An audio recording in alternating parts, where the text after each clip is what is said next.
Udah.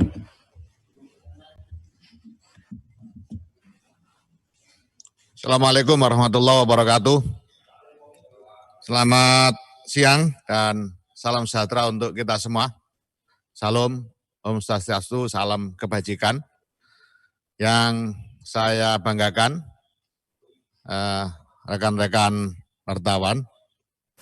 Pertama, saya ucapkan selamat menjalankan ibadah puasa bagi rekan-rekan yang menjalankan. Dan selamat sukses selalu, sehat selalu untuk semuanya. Mudah-mudahan senantiasa dalam keberkahan dan kesehatan. Dan terjauhkan dari COVID-19. Sehingga tidak ada teman-teman wartawan yang ya selamat semua lah. Rekan-rekan wartawan yang saya banggakan, hari ini tadi kita rapat internal dengan Bapak Presiden, salah satunya membahas tentang penanganan bansos atau BLT, tunai, bantuan langsung tunai dana desa. Nah, terkait dengan BLT dana desa, perlu saya laporkan dan saya informasikan kepada rekan-rekan semua, alhamdulillah sampai hari ini sudah ada sekitar 8.157 desa yang menyebar di kurang lebih 76 kabupaten dan masih terus update yang sudah pencairan dengan kondisi masing-masing. Kondisi masing-masing itu ada yang non tunai, jadi langsung masuk rekening, dan ada juga yang tunai karena situasi dan kondisi daerahnya. Nah, yang non tunai sudah jelas pasti tidak ada pertemuan. Nah, yang tunai hampir semua diberikan dalam bentuk door to door, dikirim ke rumah para penerima manfaat. Karena semuanya tetap memperhatikan protokol kesehatan. Nah, ini saya merasa bersyukur pada hari ini sudah banyak yang mulai cair meskipun proses keputusan dana desa bisa digunakan untuk BLT itu baru beberapa waktu yang lalu. Nah, pada kesempatan yang berbahagia ini saya mengajak kepada seluruh bupati, wali kota untuk memberikan kemudahan-kemudahan kepada desa di dalam melaksanakan penyaluran bantuan langsung tunai, karena ini sudah urusan kemanusiaan. Jadi saya berharap menempatkan urusan kemanusiaan di atas segala-galanya. Jadi mohon kepada Bapak Bupati, Bapak Ibu Bupati, Bapak Ibu Wali Kota, agar tidak ada upaya-upaya untuk melakukan atau mempersulit urusan-urusan kemanusiaan.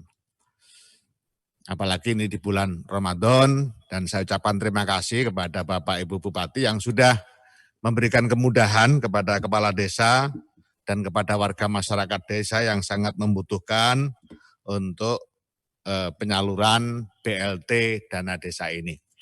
Alhamdulillah sampai hari ini kita belum mendapatkan informasi apapun terkait dengan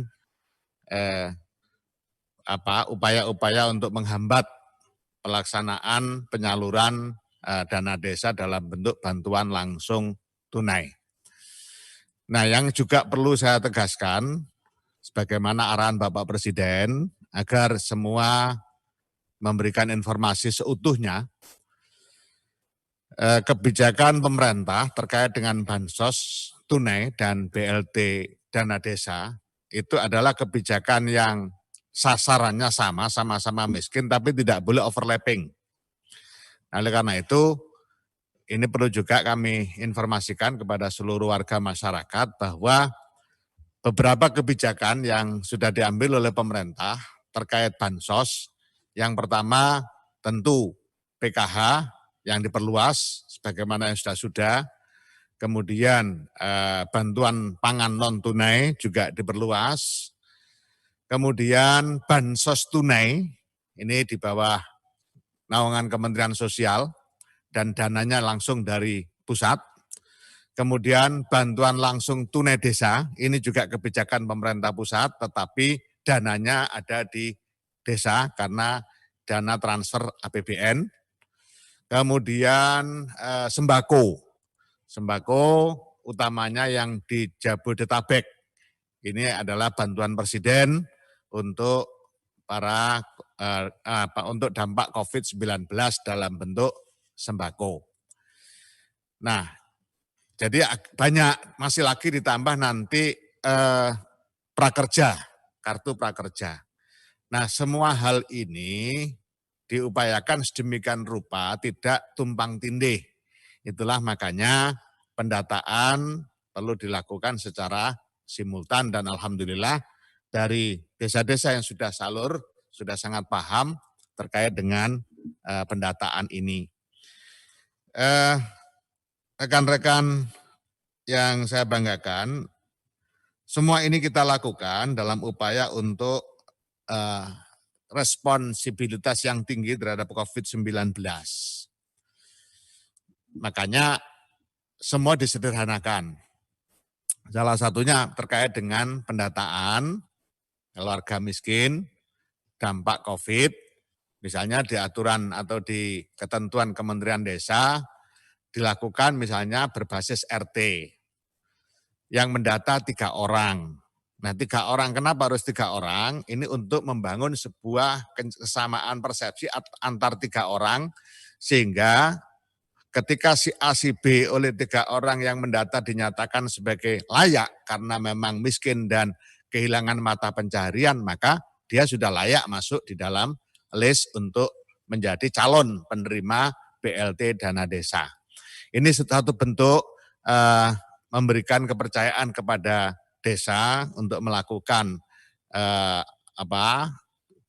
mengembangkan kearifan lokal, karena kita yakin bahwa masyarakat desa jauh lebih tahu tentang kondisi desanya masing-masing.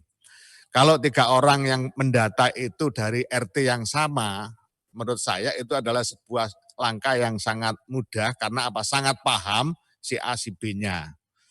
Kemudian yang kedua, ketika tidak punya NIK, maka tidak harus dipaksakan untuk ngurus NIK dulu baru dapat BLT dana desa, tetapi tetap dicatat dan alamat ditulis selengkap-lengkapnya sebagai bagian untuk pertanggungjawaban.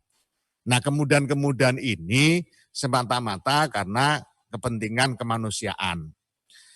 Tentu dalam upaya sinkronisasi agar tidak terjadi overlapping yang saya sampaikan tadi, maka ada rujukan yang perlu dipakai. Apa rujukannya? Rujukannya adalah data terpadu kesejahteraan sosial, DTKS. Itu menjadi rujukannya. Nah, kalau sudah punya rujukan itu dan di dalam rujukan sudah tidak ada yang tidak tercover karena memang banyak kebijakan pemerintah, maka mereka-mereka yang jelas-jelas menjadi korban COVID, kena dampak COVID-19 dari sektor ekonomi, otomatis akan mendapatkan peluang yang cukup besar untuk mendapat dana bantuan langsung dana desa. Kemudian yang juga perlu saya sampaikan bahwa pemberian dana desa ini, BLT dana desa ini meskipun ada ketentuan maksimalnya, bukan berarti itu tidak bisa dikembangkan. Satu kasus misalnya di satu daerah karena memang betul-betul yang terdampak itu banyak, sementara maksimal pengalokasian dari dana desanya menurut aturan 35%, masih bisa dinaikkan lagi, diperluas lagi, dikembangkan lagi dengan catatan ada persetujuan dari bupati atau wali kota. Persetujuan itu sebenarnya pada validitas data untuk meyakinkan betul bahwa data-data yang ada itu merupakan data yang valid dan memang membutuhkan. Itulah makanya saya katakan bahwa sisi kemanusiaan harus dikedepankan dalam konteks ini. Saya pikir itu terkait dengan perkembangan terbaru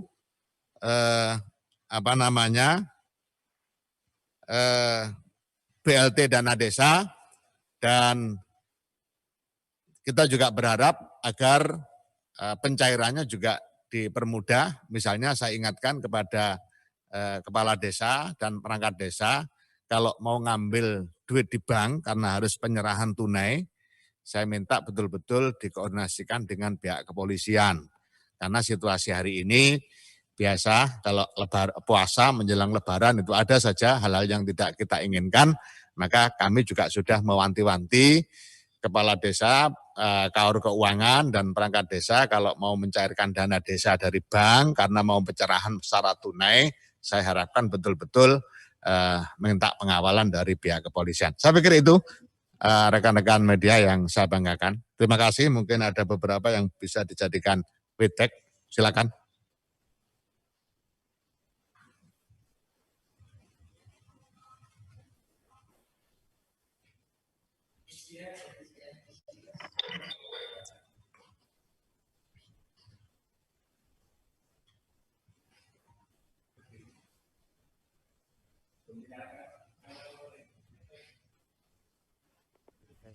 Izin tanya Pak Menteri. Ya, silakan. Saya Aris Pak dari Harian Kompas. Pak Menteri, setelah proses pembelian BLT tersebut, adakah proses verifikasi atau audit yang akan dilakukan oleh Kemendes untuk memvalidasi bahwa bantuan itu benar-benar tepat sasaran? Oke. Urusan audit secara audit keuangan urusan inspektorat itu APIP. Tetapi memang kita minta dikirimi data untuk melakukan uji petik. Uji petik dalam artian ya kita ngecek secara scanning dan parsial kira-kira sasarannya sudah sesuai apa belum. Karena kita juga memberikan ruang yang cukup kepada desa untuk memutuskan kelayakan warga untuk menerima.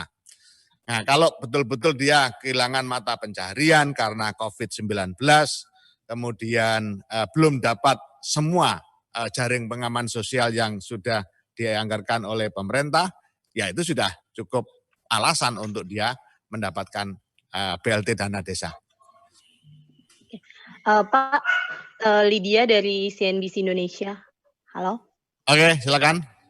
Halo Pak, Lydia dari CNBC Indonesia, kedengeran nggak Pak? Oke, silakan, dengar.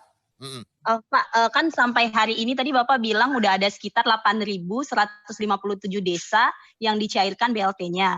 Nah, dari 8.000 desa itu anggaran BLT yang dicairkan sudah berapa sih Pak? Dan dari dana desa itu secara keseluruhan anggaran yang akan diberikan untuk BLT secara tunai dari dana desa aja itu sekitar berapa sih Pak? Dan kalau dari kalau misalnya Kemensos tadi kan dari pusat Pak, ya itu mungkin nggak saya ini Pak. Terus paling itu aja Pak, udah berapa anggarannya dan sebenarnya anggaran yang dari dana desa itu dialihkan untuk BLT itu nanti berapa gitu Pak? Terima kasih. Oke, jadi begini ya, ada rumusnya. Desa yang dana desanya di bawah 800 juta per tahun, itu maksimal 25% dialokasikan untuk BLT dana desa. Kemudian yang kedua, antara 800 juta sampai 1,2 miliar itu mengalokasikan dana desanya 30%. Sedangkan desa yang dana desanya di atas 1,2 itu menyalurkan atau mengalokasikan dana desanya 35% dari dana desa untuk BLT dana desa. Nah, dari 81.157 itu kalau rata-rata tadi kurang lebih sekitar 70 M yang cair. Nah, 70 M itu kemudian masih campuran, artinya akumulasinya. Tetapi ketika masing-masing desa tentu beda-beda jumlahnya sesuai dengan dana desa yang menjadi haknya. Oke? Oke Pak, siap, makasih. Pak, Oke. sekali lagi mau nanya Pak, berarti penyalurannya itu melalui ini aja ya Pak, secara tunai dan non tunai aja ya Pak?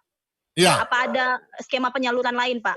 Nah, tunai itu dalam arti tunai itu cash gitu loh, bukan Iya. non tunai bukan dalam bentuk sembako loh ya. Jadi Oh, yang iya, dimaksud Pak. jadi yang dimaksud non tunai itu lewat rekening bank.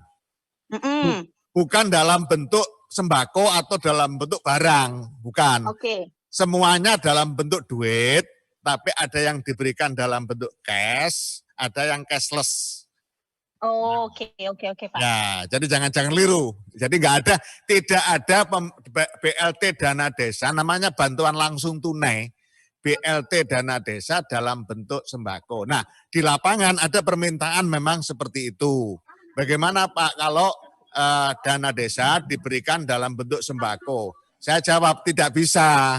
Tetapi ada solusi. Solusinya apa? BUMDesnya menyiapkan sembako, menyiapkan minyak goreng, menyiapkan kebutuhan-kebutuhan pokok. Nah, setelah mereka menerima duit BLT dana desa, silakan belanja ke BUMDes dalam bentuk sembako. Lah itu solusi. Tetapi kalau dirupakan barang, misalnya sembako, tidak boleh. Karena itu akan menimbulkan perdebatan panjang. Urusan kualitas barang, urusan harga, dan macam-macam. Gitu ya. Oke, berarti dikirimnya langsung ke rekening pribadi masing-masing ya Pak ya, untuk menekankan? Iya, rekening pribadi. Dan Himbara, jadi begini, Himbara, Himpunan Bank Negara, misalnya BRI, itu sudah menyatakan siap membantu percepatan pembukaan rekening tanpa harus ada biaya, tapi juga tidak ada bunga. Nah, itu kan kemudahan-kemudahan yang diberikan oleh Himbara ketika mau menghendaki pencairan dalam bentuk cashless. Jadi misalnya dia belum punya rekening, butuh rekening, tinggal store KTP yang sudah diputuskan oleh kepala desa kepada bank dibikinkan rekening, duit langsung masuk, selesai. Dia bawa pulang nerima dalam bentuk rekening. Ini keamanannya terjamin, kemudian protokol kesehatan juga aman. Situasi seperti ini pegang duit, apalagi di desa, duit 100.000, 200.000 itu sangat berharga. Sekarang megang duit 600.000 cash di rumah dengan kondisi yang hari ini. Itu pertimbangan kita. Kenapa kita juga menyarankan untuk dalam bentuk cashless. Oke, terima kasih Pak. Sudah cukup jelas. Oke. Pak Menteri, izin Pak. Pak Menteri, izin Pak. Ya, silakan. Pak Taufik dari Jawa Pos, Pak Taufik dari Jawa Pos, Pak Menteri. Oke, silakan. Ini tentang kebingungan kepala-kepala desa tentang kriteria miskin. Kalau tidak salah itu di SK BLT Dana Desa ini ada 2 kriteria. Yang pertama itu orang miskin yang terdampak COVID dan orang miskin yang kehilangan kerja. Nah, masalahnya banyak kepala desa di daerah itu menggunakan kriteria orang miskin nih pakai kriteria PKH yang 14 itu Pak Menteri. Jadi semua orang miskin di desa itu sudah masuk kriteria PKH, sedangkan sisanya sudah tidak masuk kriteria PKH. Jadi akhirnya bantuannya tidak bisa disalurkan ke orang miskin karena sudah masuk PKH tadi, sedangkan di luar tadi itu di luar PKH itu tidak termasuk yang kategori miskin. Ya. Sehingga banyak kepala desa yang ragu untuk ngasihkannya. Nanti saya melanggar aturan atau bagaimana gitu. Ini bagaimana kita membedakannya Pak Menteri antara miskinnya PKH dengan yang BLT dana desa ini. Terima kasih Pak Menteri. Jadi begini, kita tidak menggunakan kriteria 14 ya, 14 kriteria. Tidak menggunakan kriteria 9 kriteria. Jadi itu lepas semua. Nah, miskin yang dimaksud di sini karena ini kan kebijakan dalam upaya penanganan dampak Covid. Nah, ukuran yang paling sederhana adalah ukuran kehilangan mata pencaharian. Itu yang utama. Nah, kemudian dikonsultasikan atau dicek di DTKS, data terpadu kesejahteraan sosial. Kalau ternyata di sana nama dia ada, kemudian dicek sudah dapat apa belum, ya sudah dia pasti dapat. Kalau kemudian jelas-jelas dia kehilangan mata pencaharian, misalnya biasanya sopir, kemudian semuanya tutup karena PSBB. Kemudian dia tidak punya penghasilan. Nah, kemudian tabungannya juga nggak mungkin. Mau namanya selama ini hidupnya kan dapat kerja hari itu untuk kehidupan hari itu dan seterusnya. Tukang batu, kuli bangunan misalnya. Nah, itu semua ketika kena dampak COVID ini semua kehilangan mata pencaharian, itu mereka punya hak untuk dapat BLT dana desa. Nah, tetapi kalau kemudian ternyata, jadi sekali lagi saya tegaskan, tidak menggunakan 14 kriteria, tidak menggunakan 9 kriteria. Ukuran utamanya adalah kehilangan mata pencaharian. Makanya di dalam ketentuannya, basis pendataannya RT yang mendata 3 orang, itu supaya apa? Supaya merumuskan miskin itu mudah. Pokoknya 3 orang itu mengatakan dia miskin, ya sudah miskin. Yang penting ukurannya adalah kehilangan mata pencaharian. Nah, tetapi seandainya, kita juga sangat berbahagia kalau ada desa kemudian ternyata sama sekali tidak menemukan yang kasus seperti itu. Ya tidak masalah. Makanya di Permendes itu kita tidak menentukan batas minimalnya. Tapi kita hanya menentukan batas maksimalnya. Kasus misalnya, kita temukan beberapa desa di perkebunan karet. Satu desa itu semua tenaga kerja di perkebunan karet. Tidak terasa dampak COVID di sana. Penghasilan rata-rata sudah memenuhi di atas uang UMK. Kemudian COVID ini tidak sama sekali tidak berdampak. Nah, kalau situasinya seperti itu, ya sudah, jangan dipaksakan. Makanya kita tidak kasih batas minimalnya. Jadi begitu. Kalau seandainya dia kehilangan pekerjaan tapi tetap masuk PKH itu tetap tidak dikasih BLT ya, Pak Menteri? Dia kehilangan pekerjaan sudah masuk PKH, ya enggak, berarti kan sudah dapat dia. Siap Pak Menteri, siap. Ya, pokoknya yang belum dapat PKH, bantuan pangan tunai, kartu prakerja, yang belum dapat ke jaring pengaman sosial tingkat nasional. Dan dia masuk miskin, itu ukurannya.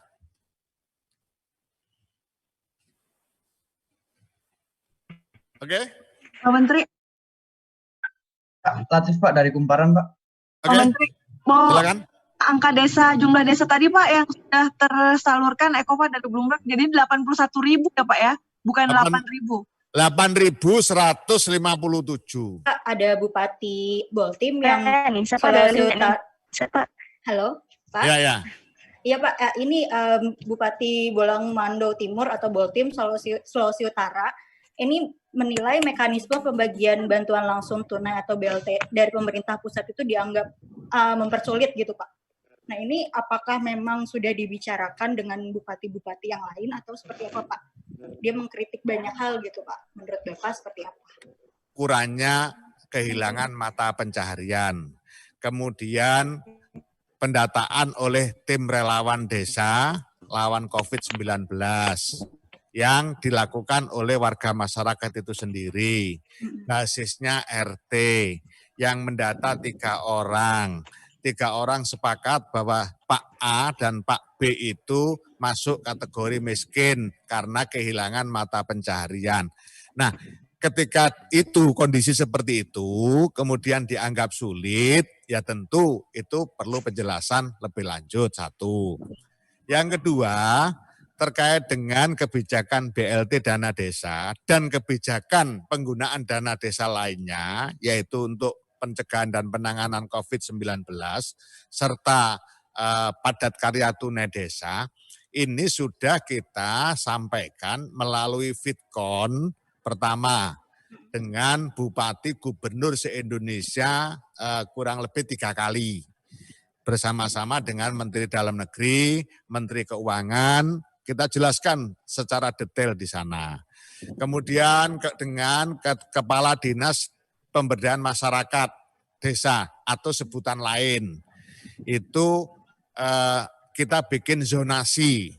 Kenapa kita bikin zonasi? Supaya pesertanya tidak terlalu banyak, karena kita butuh feedback, butuh masukan balik dari kepala dinas. Itu juga sudah kita lakukan. Kemudian serentak juga pernah kita lakukan. Jadi dari sisi penjelasan, sosialisasi, insya Allah seluruh tahapan sudah kita jalani. Jadi, nah kalau kemudian masih ada yang perlu didiskusikan, saya pikir tidak menutup kemungkinan karena namanya juga kebijakan dan ini kebijakan Indonesia di mana kita sangat paham kondisi kebinekaan Indonesia kan sangat tinggi. Makanya standarisasinya juga sangat umum di kebijakan Kementerian Desa itu, tidak yang kemudian spesifik. Termasuk misalnya ada di media sosial, pemerintah terlalu mencampuri dalam urusan pendataan. Itu juga nggak benar. Pendataan diserahkan sepenuhnya kepada desa. Jangankan pemerintah mau ngurusi pendataan, wong duitnya aja di desa kok. Kementerian Desa itu tidak lebih dari memberikan arahan skala prioritas penggunaan dana desa supaya sesuai dengan kebijakan strategi pembangunan nasional. Itu aja masalahnya. Jadi, tapi urusan dengan Pak Bupati sudah selesai sejak awal. Jadi sejak viral itu kita sudah melakukan komunikasi dan minta kejelasan apa sih yang jadi permasalahan. Dan kita sudah jelaskan misalnya dianggap kebijakan Kementerian Desa itu berubah-ubah. Ya kita sampaikan bahwa kita tidak pernah merubah kebijakan. Yang ada adalah menambah. Memang pada awalnya kita tidak merubah peraturan Menteri Desa. Kita hanya mengeluarkan surat edaran karena mengatur dua hal. Pertama tentang padat karya tunai desa, yang kedua pencegahan dan penanganan COVID-19. Kenapa itu tidak merubah Permendes? Karena sudah diatur dan terakomodasi dalam Permendes tahun 2019. Permendes nomor 11 tahun 2019. Nah, ketika ada kebijakan baru, hasil rapat dengan Pak Presiden, arahan dari Pak Presiden, agar dana desa digunakan juga untuk bantuan langsung tunai, di Permendes yang lama itu belum terakomodasi. Maka harus dilakukan perubahan peraturan Menteri Desa. Itulah makanya kita melakukan perubahan dari Permendes nomor 11, kita keluarkan Permendes nomor 6 tahun 2020 tentang perubahan Permendes nomor 11 tahun 2019. Hanya itu perubahan payung hukumnya, tapi kebijakannya tidak ada yang berubah. Ada 3 hal intinya. Pertama terkait pencegahan dan penanganan COVID, kemudian padat karya tunai desa, kemudian yang terakhir bantuan langsung tunai dari dana desa. Saya kira gitu. Terima kasih Pak Menteri. Oke. Pak, selamat siang. Pak, kedengaran suaranya Pak? Kedengaran suaranya Pak? Selamat siang Pak. Kedengaran Pak, saya Anissa dari Indonesia Insight.id Pak. Kemarin Bapak bilang bahwa penyaluran BLT dana desa itu kan harus ditransfer ya. Kalau misalnya kalau nggak pakai transfer itu kalau benar-benar ada NISA Pak Indonesia Insight.id. Gimana? Kompres kemarin Bapak bilang kalau misalnya BLT dana desa itu disalurkan melalui transfer atau non tunai. Dan sekarang ini kan ada skema tunai ya Pak. Ini prosesnya ini kepala desa minta mengajukan ke kecamatan atau gimana ya Pak? Soal kondisi desanya yang tidak bisa pakai skema non tunai itu Pak. Terima kasih. Jadi begini, non tunai, non cashless ya, bukan non tunai, cashless pakai transfer itu harapan. Karena untuk kenyamanan baik pemerintah desa maupun yang penerima. Kalau menerima dalam rekening kan enak, aman. Pertama, dalam kondisi seperti ini tidak khawatir apa-apa. Nah, namun namanya situasi juga makanya diperbolehkan pakai tunai. Nah, urusannya dengan kecamatan tidak ada, itu kewenangan mutlak di kepala desa. Jadi kepala desa mau pakai transfer itu harapan kita, himbauan kita, dorongan kita. Tetapi kemudian ketika kepala desa menganggap itu terlalu ribet dan dia menjamin aman, warganya aman, dalam proses pengambilan duit dari bank juga aman, tidak ada kekhawatiran tercecer di jalan dan seterusnya, ya sudah, nggak masalah diberikan dalam bentuk tunai. Tapi ini dari Menteri Desa ada ini enggak sih Pak pendataannya desa-desa mana yang pakai tunai, desa mana yang enggak, mengharap dengan sangat. Berarti tidak perlu lapor ya Pak desanya, yang penting Pak desanya. Oh ya, terima kasih Pak. Ya. Selamat siang Pak Menteri. Oke. Saya Leni Pak dari Republika. Oke. Izin Pak mau nanya mengenai, mungkin ini saya belum paham banget ya, karena ini mungkin Bapak bisa ini teknis pembagian BLT dana desa ini, kan tadi Bapak sudah menyebutkan desanya. Itu apakah nanti ada jatah berapa orang begitu Pak? Kemudian ini apakah pure diserahkan ke desa, dan ini tapi bagaimana pengawasannya dari pusat? Karena takutnya bisa disalahgunakan Pak. Karena kalau berkaca pengalaman kemarin ada bansos yang disunat kayak gitu loh. Kemudian pertanyaan yang kedua mengenai pengalokasian dana desa ini kan ada yang sebagian tadi 70 miliar ya untuk BLT dana desa ya secara akumulasi. Nah ini berarti mempengaruhi pembangunan desa itu sendiri Pak, karena dana desa itu kan fokusnya memang untuk membangun desa begitu. Ya. Nah ini sampai kapan mungkin ada rencana anggaran atau sampai pandemi ini selesai atau bagaimana? Makasih Pak. Oke. Jadi begini, dana desa itu untuk pembangunan dan pemberdayaan masyarakat. Sama dengan APBD kabupaten, sama dengan APBD provinsi, sama dengan APBN.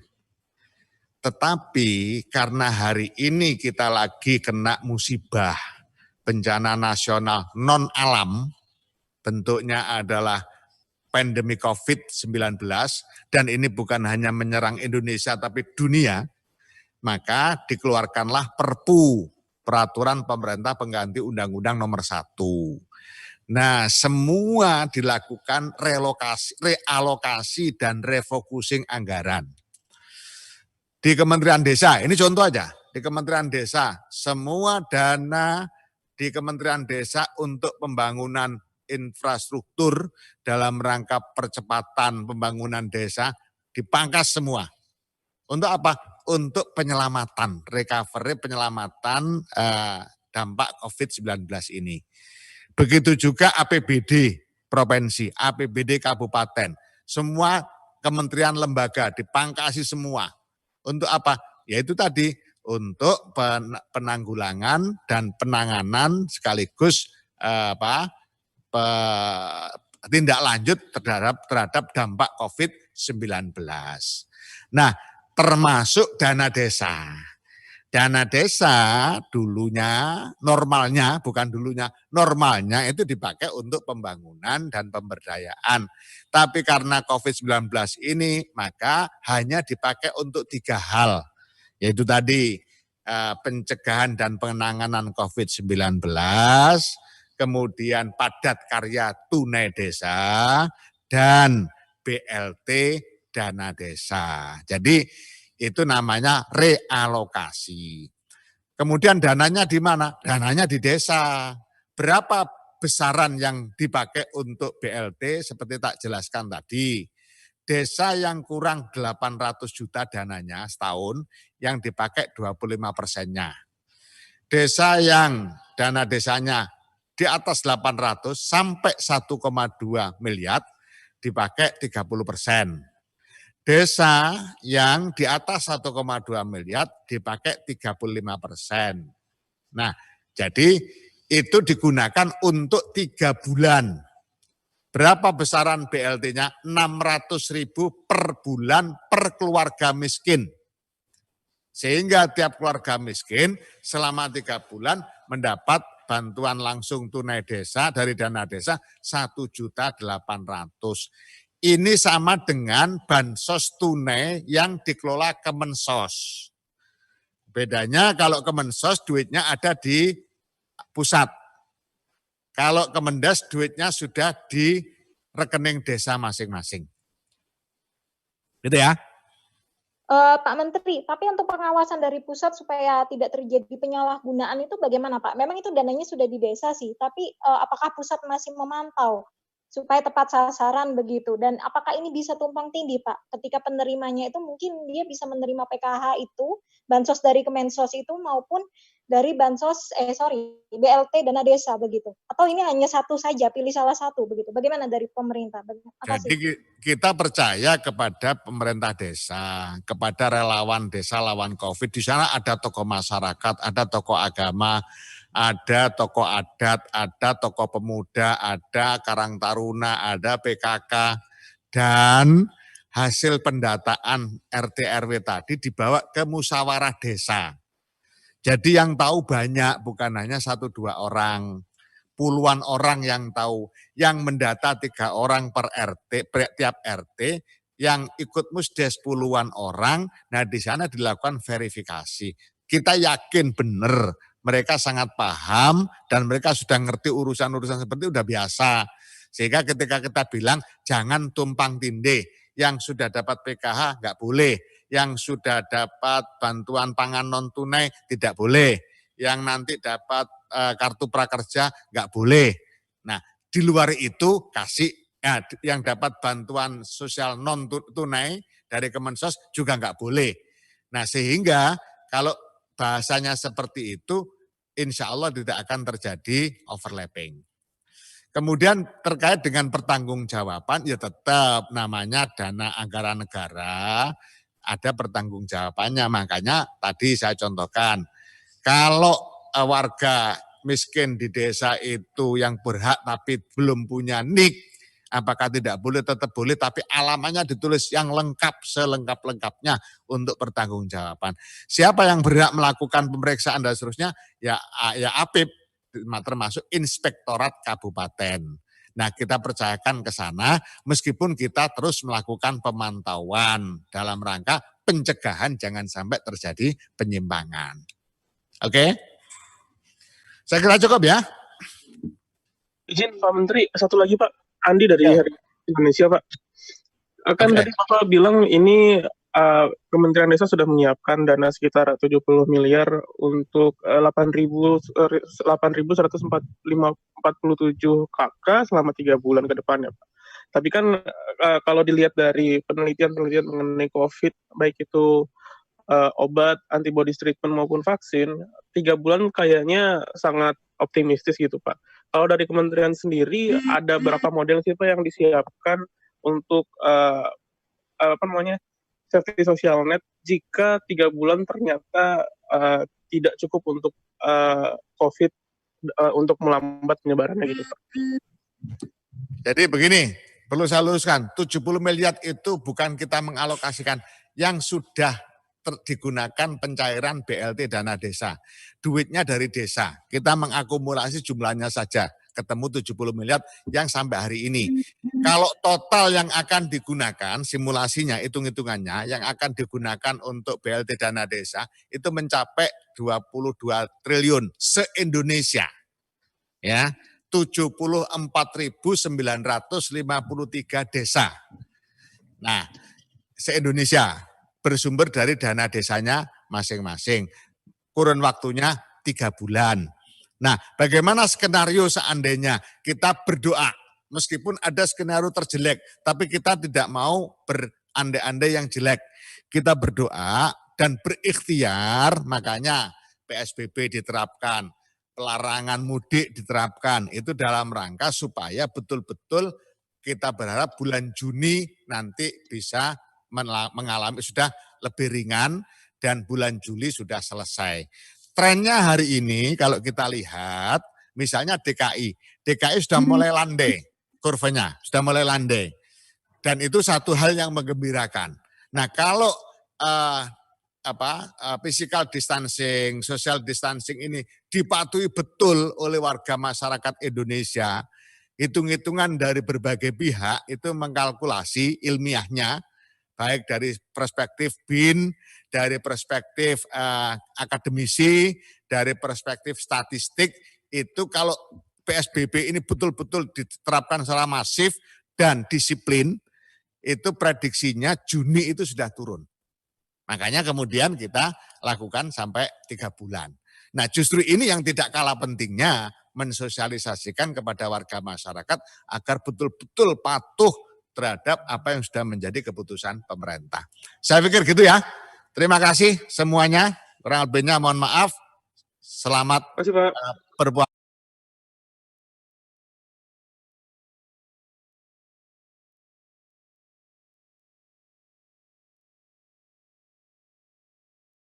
Assalamualaikum.